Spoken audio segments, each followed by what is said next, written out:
할렐루야. 6월 첫째 주일 예배의 자리에 나오신 모든 분들의 심령에 하나님의 큰 은혜가 임하기를 주님의 이름으로 축복합니다. 여러분들의 기도 덕분에 저는 안식 주간을 은혜 가운데 잘 보내고 이렇게 다시 말씀을 전할 수 있게 되었습니다. 제가 받은 은혜에 대해서는 차차 나눌 기회가 있으리라 생각을 하고요. 이 시간에는 다시 사무엘상 말씀을 함께 살펴보며 하나님이 주실 은혜를 구하고자 합니다. 기억을 좀 더듬어 보시면 좋겠는데요. 제가 사무엘상 13장부터 16장의 말씀은 이스라엘의 초대 왕이었던 사울이 아니라 왜 이스라엘의 영원한 왕조가 다윗에게 약속이 되어졌는가? 라는 그 질문에 대한 일종의 답변으로 우리가 13장부터 16장을 읽을 수 있다라고 말씀을 드렸습니다. 여러분, 오해하면 안 되는 것이 하나님은 처음부터 버릴 카드로 사울을 선택한 것이 결코 아니었습니다. 사울의 부족하고 연약한 점들이 분명히 있었죠. 하지만 하나님은 그러한 것들을 보완해 주시고 다듬어 주시고 또 인내로 기다려 주셨습니다. 하지만 사울은 어느 순간부터 하나님의 뜻과 계획, 하나님의 꿈과 하나님의 나라를 망각해 버렸습니다. 사울은 하나님 나라가 아니라 자기 자신의 나라를 건설하는 데 매진하게 됩니다. 하나님이 주신 비전이 아니라 자신의 꿈과 욕망에 온전히 집중하는 그러한 모습으로 사울은 변질되었다라는 겁니다. 사울의 이러한 어리석음과 믿음 없음은 큰 위기의 때에 어김없이 드러나게 되었습니다. 이스라엘을 침공하기 위해서 진을 치고 몰려오는 그 블레셋 대군을 보고 백성들은 두려움에 사로잡혔죠. 숨어버리고 다 도망을 쳤습니다. 그렇게 되자 사울은 자신의 권한을 넘어서서 스스로 번제를 드려버렸습니다. 내가 부득이하여 번제를 드렸나이다. 사울은 부득이하여의 함정에 빠져버렸던 겁니다. 사무엘은 그런 사울을 강하게 책망하였죠. 하나님이 사무엘을 통해서 사울을 책망하신 겁니다. 왕이 망령되이 행하였도다. 한마디로 사울은 하나님을 업신여겼다라는 겁니다. 이렇게 되어서 초대왕 사울은 하나님께 버림을 받게 됩니다. 그리고 13장의 마지막 장면은 이렇게 묘사되고 있죠. 13장 22절 말씀 보시면 싸우는 날에 사울과 요나단과 함께한 백성의 손에는 칼이나 창이 없고 오직 사울과 그의 아들 요나단에게만 있었더라. 이게 무슨 말이냐면 강력한 철제 무기로 완전 무장을 한 블레셋 대군이 쫙 밀려오는데 이스라엘 편에서는 오직 사울과 요나단만 철제 무기를 들고 기다리고 있는 맞서는 그런 장면으로 13장이 마무리가 되고 있는 겁니다. 그러니까 앞으로 이어질 그 전쟁은 인간적인 관점에서는 백전백패할 수밖에 없는 어려운 전쟁이 될 것이다라는 것을 암시하는 그러한 장면이겠습니다. 그러니까 이 전쟁은 전혀 다른 차원에서의 접근이 요구된다라는 것을 또한 우리에게 알려주고 있는 겁니다. 오늘 본문인 14장은 그 다른 접근이 무엇인지를 한 사람의 행동을 통해서 우리에게 잘 보여주고 있습니다. 하나님을 신뢰하고 그 하나님을 의지하는 신앙적인 접근만이 유일한 해결책이다라는 것을 누구를 통해서요? 바로 사울의 아들인 요나단의 행동을 통해서 우리에게 가르쳐주고 있는 겁니다. 여러분, 14장은요, 두 인물의 극명한 대조가 주를 이루고 있습니다. 사울과 그의 아들 요나단의 이야기인 거죠. 여러분, 부자지간 아닙니까? 그런데 달라도 어쩜 이렇게 다른지 모릅니다. 여러분, 우리가 오늘 살펴보게 될 이 요나단이 활약하는 이야기는요, 요나단의 어떤 개인적인 역량이나 그의 인격이 탁월했다, 이것을 전하는 것이 주된 의도가 아닙니다. 사울과의 대조를 통해서 얼마나 다른지를 우리에게 보여줌으로써 사울이 신앙 없고 믿음 없는 자의 전형적인 그러한 모습이라면 그와 달리 대조적으로 요나단의 모습은 신앙이 있는 사람이라면 삶의 위기 가운데서, 아니 범사에 어떤 모습으로 살아가야 될지를 우리에게 가르쳐주고 있는 것입니다. 블레셋 대군이 압박해 들어오는 그런 상황에서 오늘 본문은 요나단의 담대한 외침으로 시작하고 있습니다. 14장 1절 말씀 보십시오. 1절, 하루는 사울의 아들 요나단이 자기의 무기를 든 소년에게 이르되 우리가 건너편 블레셋 사람들의 부대로 건너가자 하고 그의 아버지에게는 아뢰지 아니하였더라. 우리가 건너편 블레셋 사람들의 부대로 건너가자라고 말하고 있죠. 사람들이 두려움에 사로잡혀 숨어버렸고 도망치고 있는 상황에서 요나단은 오히려 블레셋에게로 건너가자라고 외치고 있습니다.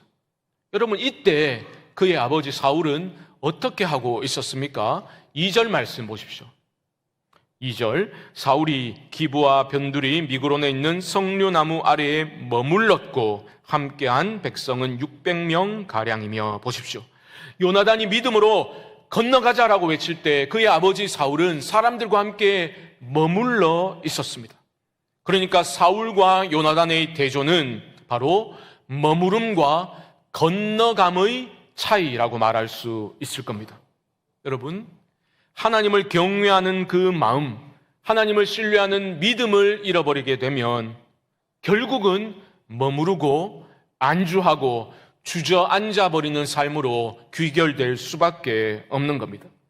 여러분, 사울에게 종교적인 모양이, 형식이 없었다는 뜻이 결코 아닙니다. 오히려 종교적인 외양과 형식들은 차고 넘쳤습니다.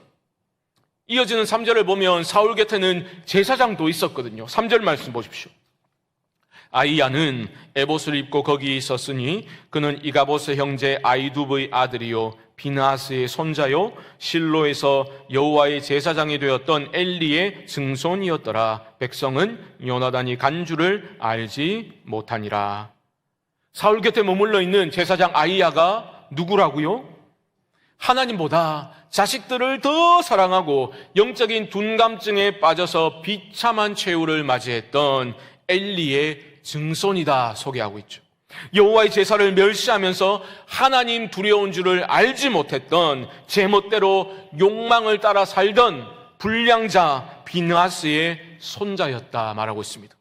또한 여호와의 영광이 떠났다, 그 이름을 들을 때마다 참담한 과거사를 떠올릴 수밖에 없게 만드는 그 이가봇의 형제 아이두브의 아들이 바로 제사장 아이야다, 그렇게 소개하고 있습니다. 물론 그의 조상들의 그 실패한 그 행적과는 별개로 하나님 편에 서서 아이야가 쓰임받을 수도 있겠죠. 하지만 오늘 본문에 등장하는 아이야의 모습은 그런 모습과는 거리가 멀어 보입니다. 사울을 영적으로 깨우지 못하는, 그러한 그저 옆에 머물러 있기만 하고 사울이 잘못된 명령을 하면 그대로 따라하는 그러한 무기력한 모습으로 아이야는 그려지고 있는 것뿐입니다. 여러분, 지금 사울이 머물러 있다라는 것은 이러한 위기 상황을 타개할 기회를 엿보며 기다리고 있다라는 뜻이 결코 아닙니다. 하나님의 부르심을 망각한 인생이 보여줄 수밖에 없는 전형적인 모습이 바로 머무르고 주저앉아 있는 모습이다. 여러분, 이렇게 보시면 됩니다. 지금 블레셋을 향해 건너가자라고 외치고 있는 이 요나단의 모습이 머물러 있는 그 아비 사울이 얼마나 잘못되어 있는지를 더 잘 드러내 보여주고 있다라는 거죠. 여러분, 사울은 인생의 길을 완전히 잃어버렸습니다. 머물러 있지만 실상은 완전히 헤매고 있는 겁니다. 여러분, 하나님이 사울을 왜 선택하셨습니까? 왜 그를 기름 부어 지도자로 세워주셨습니까? 사울을 향한 하나님의 특별한 부르심이 무엇이었고 그에게 주신 사명이 무엇이었습니까? 사무엘상 9장 16절 말씀 한번 보여주시죠. 이렇게 말합니다. 내일 이맘때에 내가 베냐민 땅에서 한 사람을 내게로 보내리니 너는 그에게 기름을 부어 내 백성 이스라엘의 지도자로 삼으라. 그가 내 백성을 블레셋 사람들의 손에서 구원하리라. 하나님은 분명한 목적을 가지고 사울을 선택하셨습니다. 그게 무엇이었습니까? 사명이 무엇이었습니까? 하나님의 백성들을 블레셋의 손에서 구원해내는 일, 그것이 바로 사울을 향한 하나님이 주신 사명이었고 하나님의 부르심이었다라는 겁니다. 여러분, 하나님은 주신 사명을 감당하고자 애쓰는 사람들에게 능력으로 함께 하시는 줄 믿습니다. 나를 향한 하나님의 부르심을 여러분 잊으시면 안 됩니다. 부르심을 기억하고 응답하는 삶을 살고자 애쓰는 자들에게 하나님의 권능의 손이 함께 하십니다. 하나님의 살아계심과 하나님의 그 선하신 뜻이 반드시 성취된다라는 것을 하나님은 분명히 경험케 하시는 겁니다. 저는 우리 모두가 나를 향한 하나님의 부르심을 날마다 기억하며 나에게 주신 그 사명을 망각하는 것이 아니라 날마다 사명을 기쁨으로 감당하는 복된 믿음의 삶을 살아갈 수 있게 되기를 주님의 이름으로 축복합니다. 사명을 망각한 채 머무르고 있는 아버지와는 대조적으로 요나단은 적진을 향해 건너가자라고 외치고 있습니다. 여러분, 이게 세상적인 관점에서는 너무나 무모한 도전이죠. 만용입니다. 하지만 이런 요나단의 행동은 우리에게 신앙의 본질이 무엇인지를 잘 가르쳐 주고 있는 겁니다. 바로 신앙의 셈법은 세상의 셈법과 전혀 다르다라는 것을 우리에게 가르쳐 주고 있는 거예요. 눈에 보이는 대로 판단하고 행동하는 것이 아니라 믿음의 눈을 들어서 여호와 하나님을 바라보고 의지할 때에 하나님이 우리 인생의 문제에 개입하셔서 문제를 해결해 주시고 구원의 역사를 이루어 주실 것이라는 것을 지금 요나단은 그의 행동으로 우리에게 알려주고 있는 것입니다. 여러분, 이 말씀을 여러분 각자를 향한 하나님의 음성으로, 우리 성광 교회를 향한 주님의 음성으로 받으실 수 있기를 주님의 이름으로 축복합니다. 요나단의 외침은 과거의 한 사건에 국한되는 게 결코 아닙니다. 지금 여기를 살아가고 있는 우리 모두에게 반드시 적용되어야 할 말씀인 것이죠. 신앙의 본질을 가르쳐주고 있는 겁니다. 요나단은 두 가지를 말하고 있습니다. 머무르는 삶이 아니라 건너가는 삶, 승리하는 삶을 살기 위해서 우리에게 무엇이 요구되는지를 가르쳐주고 있는 겁니다. 6절 말씀에 잘 나타나는데요, 우리 6절 말씀 함께 한번 읽어봅시다. 시작. 요나단이 자기의 무기를 든 소년에게 이르되 우리가 이 할례 받지 않은 자들에게로 건너가자. 여호와께서 우리를 위하여 일하실까 하노라. 여호와의 구원은 사람이 많고 적음에 달리지 아니하였느니라. 아멘. 여러분 잘 보셔야 됩니다. 믿음으로 건너가는 삶, 승리하는 삶을 살기 위해서는 믿음이 우리에게 필요한데요, 두 가지 믿음을 요나단은 알려주고 있습니다. 첫째, 간절한 소망을 담은 믿음입니다. 간절한 소망을 담은 믿음. 요나단은 지금 여호와께서 우리를 위하여 일하실까 하노라 라고 말하고 있는데, 여러분 이 말은 하나님 혹시 일하실 수 있지 않겠나, 그런 모호한 입장을 표현하는 것이 아닙니다. 하나님이 일하실 것을 간절한 소망을 담아 바라고 있는 그런 믿음의 표현인 거죠. 아이 몰라 뭐 하나님이 하시겠지, 이런 게 아니라는 겁니다. 푸념이나 체념이나 요행을 바라는 것이 아니라 하나님만이 하실 수 있다는 그러한 간절한 소망을 담은 그러한 믿음 이름을 우리가 잊지 말아야 할 것입니다. 여러분, 요나단은 바보가 아니잖아요. 지금 앞에 뻔히 펼쳐진 그 상황을 요나단은 누구보다 잘 알고 있습니다. 하지만 현실적인 계산만 따져가며 요나단은 머물러 있지 않았습니다. 전능하신 하나님, 그 블레셋의 손에서 택한 백성을 건져내시고야 마실 그 여호와 하나님을 요나단은 바라보았습니다. 그 하나님의 전능하심을 요나단은 그의 셈법에 넣고서 하나님께 믿음으로 간구하고 있는 겁니다. 사랑하는 성도 여러분, 우리 모두는 저마다 인생의 문제들을, 크고 작은 문제들을 안고 살아가고 있지 않습니까? 그 문제들을 내 힘으로 다 해결할 수 없습니다.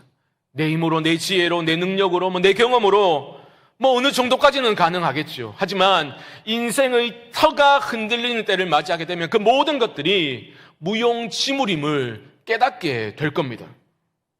그때가 되어서야 최후의 보루로 하나님을 찾는 어리석은 인생을 살지 마시기 바랍니다.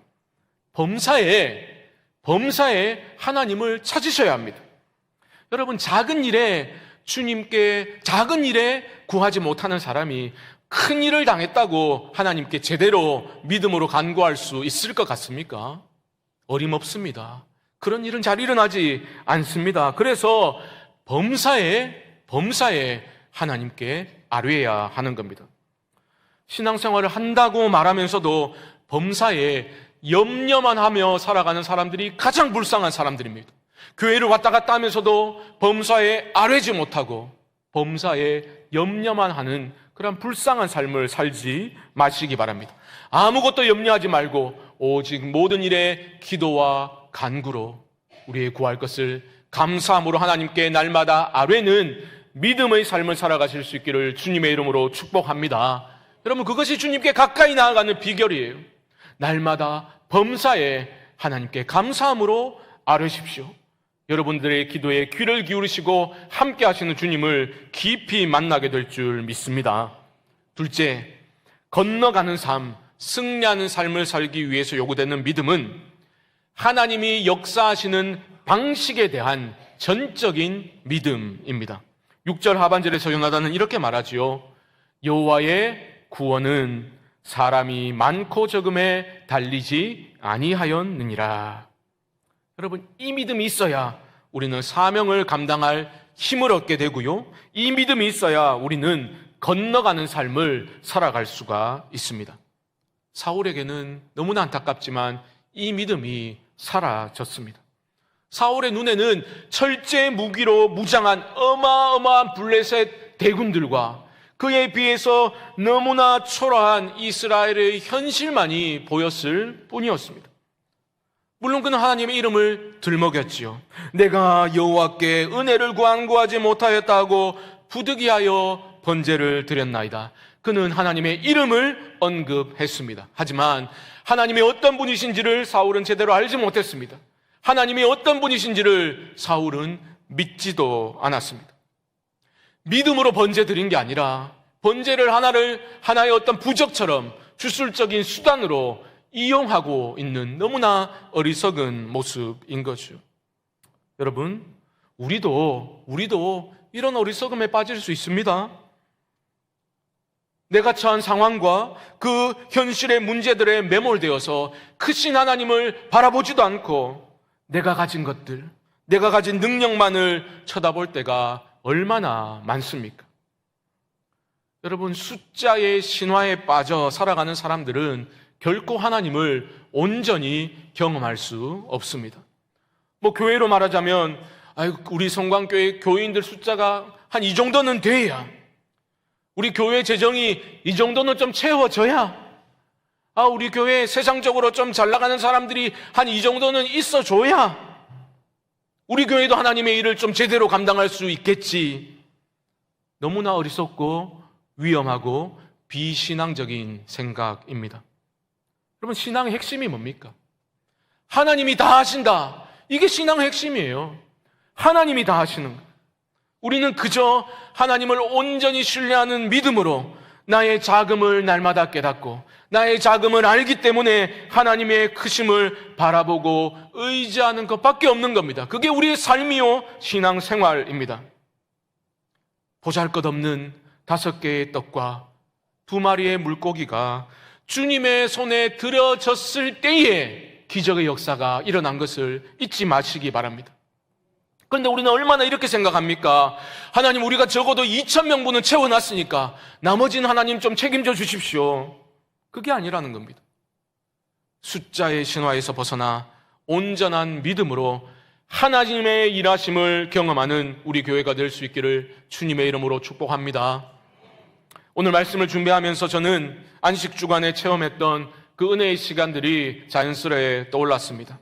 첫 안식 주간이라 교회의 배려로 아내와 저는 성지순례를 다녀왔습니다. 이스라엘은 지금 위험한 상황이라 그쪽은 가지 못하고 소아시아의 7교회와 또 사도 바울이 선교했던 그 선교의 여정을 쭉 따라가는 그런 꽤 빡빡한 일정이었습니다. 어떤 날은 새벽 2시 반에 모닝콜이 오고 어떤 날은 새벽 3시에 일어나야 했습니다. 어떤 날은 하루에 8시간씩 버스를 타고 이동하는 꽤 힘든 그런 일정이었습니다. 저는 사실 그 성지순례를 가면서 처음에는 목사 신분을 감추려고 했습니다. 귀찮게 할까봐. 물어보면 안수 집사락 해야지 이라고 이제 딱 갔는데 첫날에 한 분이 저에게 다가오더니 혹시 목사님이세요? 이렇게 물어보시는 거예요. 이 감출 수 없는 내 영성의 깊이의 끝은 어디라 말인가? 이러면서 제가 막 있었어요. 근데 알고 보니까 저희 그 그룹이 28명이었는데 저를 포함해서 4명의 목사님이 오셨더라고요. 다른 2분은 저처럼 첫 안식월을 맞이해서 그렇게 오신 목사님들이었습니다. 목사가 4명이나 있다는 것이 드러나자 가이드가 신이 났어요. 왜냐하면 우리가 7교회 그 지역을 방문할 때마다 요한계시록에 기록된 교회를 향해 주신 하나님의 말씀을 목사님들이 돌아가면서 다 읽고 대표로 기도하면 너무 좋겠다 이렇게 정해진 겁니다. 저는 빌라델피아를 방문해서 그 빌라델피아 교회를 향해 주신 그 하나님의 말씀을 저는 다 읽고 제가 대표로 기도하는 그런 시간이 있었습니다. 그때 제가 말씀을 읽는데 제 마음에 뜨거움이 일어나고 큰 울림을 주었던 그 말씀이 있었는데요. 제가 한번 읽어드리겠습니다. 요한계시록 3장 8절의 말씀 보십시오. 볼지어다 내가 내 앞에 열린 문을 두었으되 능히 닫을 사람이 없으리라. 내가 내 행위를 아노니 내가 작은 능력을 가지고서도 내 말을 지키며 내 이름을 배반하지 아니하였도다. 아멘. 주님은 분명히 말씀하셨습니다. 네가 작은 능력을 가지고도 내 말을 지키며 내 이름을 배반하지 아니하였도다. 저는 우리 성광교회가 주님께 이런 칭찬받는 교회로 세워져 갈 수 있기를 소망합니다.